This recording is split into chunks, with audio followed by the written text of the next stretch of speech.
తెలంగాణలో రాజకీయాలు రోజురోజుకి ఊహించని రీతిలో మారిపోతున్నాయి. ఒక్క ఓటమితో చతికిలపడ్డ బీఆర్ఎస్ నుంచి అధికార కాంగ్రెస్ పార్టీలో చేరే వారి సంఖ్య రోజురోజుకు పెరుగుతోంది. తాజాగా మాజీ మంత్రి తలసాని శ్రీనివాస్ యాదవ్ కాంగ్రెస్ పార్టీలో చేరబోతున్నట్టు ప్రచారం జోరుగా సాగుతోంది.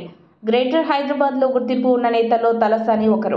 గతంలో రేవంత్తో కలిసి పనిచేసిన టీడీపీ నుంచి బీఆర్ఎస్లో చేరి ముఖ్య భూమిక వహించిన తలసాని ఇక కాంగ్రెస్ తీర్థం పుచ్చుకుంటారని సోషల్ మీడియాలో వార్తలు కోడైకొస్తున్నాయి. పీసీసీ హోదాలో ఉన్న ముఖ్యమంత్రి రేవంత్ రెడ్డి స్వయంగా తలసానికి ఫోన్ చేసినట్లు, ఈ క్రమంలోనే కాంగ్రెస్లోకి రావాలని ఆహ్వానించినట్లు పొలిటికల్ సర్కిల్లో చర్చ జరుగుతోంది. ఆపరేషన్ ఆకర్ష్లో భాగంగా బీఆర్ఎస్ నేతలను కాంగ్రెస్లో చేర్చుకునేందుకు రంగం సిద్ధం చేశారు. ఇప్పటికే బీఆర్ఎస్ ఎమ్మెల్యేలు పలువురు కాంగ్రెస్లో చేరిన విషయం తెలిసిందే. కేసీఆర్కి అత్యంత దగ్గర మిత్రుడైన మాజీ స్పీకర్ పోచారం శ్రీనివాస్ రెడ్డి సైతం కాంగ్రెస్ కండువా కప్పుకున్నారు. వీరి బాటలోనే గత వారం చేవెళ్ల ఎమ్మెల్యే కాళీ యాదయ్య కాంగ్రెస్లో చేరిన తర్వాత తలసాని పేరు ప్రముఖంగా వినిపిస్తోంది. ఖైరతాబాద్ ఎమ్మెల్యే దానం నాగేందర్ మాత్రమే హైదరాబాద్కు సంబంధించిన ఎమ్మెల్యేలలో కీలక పాత్ర పోషిస్తున్నారు. ప్రస్తుతం ఆయన బీఆర్ఎస్ నుంచి కాంగ్రెస్ పార్టీలో చేరారు. తలసాని కూడా కాంగ్రెస్లో చేరితే గ్రేటర్లో రానున్న మున్సిపల్ ఎన్నికల్లో కాంగ్రెస్ విజయకేతనం ఎగరేసి మేయర్ స్థానాన్ని కైవసం చేసుకోవడానికి సీఎం రేవంత్ రెడ్డి ప్లాన్ చేస్తున్నట్లు తెలుస్తోంది. ప్రతిపక్ష పార్టీల నుంచి అధికార పార్టీలో చేరే సంప్రదాయాన్ని ప్రోత్సహించింది మాత్రం కేసీఆర్ హయాంలోనే. పార్టీ ఫిరాయింపుల చట్టం వర్తించకుండా కేసీఆర్ జాగ్రత్తలు తీసుకున్నారు.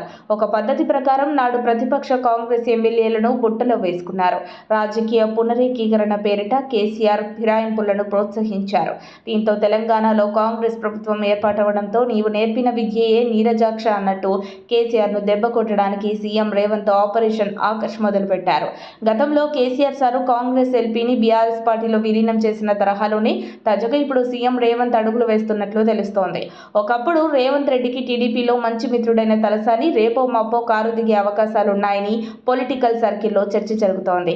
ఇదే ఖాయమైతే ఇక గ్రేటర్లో కూడా బిగ్ షాట్ని కేసీఆర్ కోల్పోయినట్లేనని చెప్పక తప్పదు. కానీ తలసాని పార్టీ మార్పుపై అధికారిక ప్రకటన మాత్రం ఇంకా రాలేదు. గతంలో తలసాని పార్టీ మార్పుపై స్పందిస్తూ బీఆర్ఎస్లో కొనసాగుతానని చెప్పారు. కానీ ఇప్పుడు కాంగ్రెస్లో చేరనున్నట్లు వార్తలు చక్కర్లు కొడుతున్నాయి. దీనిపై తలసాని ఎలా స్పందిస్తారో వేచి చూడాల్సిందే. మరిన్ని అప్డేట్స్ కోసం మా కాయ్ టీవీని సబ్స్క్రైబ్ చేసుకోండి. మా వీడియో కనుక మీకు నచ్చినట్లయితే లైక్ చేయండి, షేర్ చేయండి. మీ విలువైన అభిప్రాయాలను కామెంట్ బాక్స్లో తెలియజేయండి.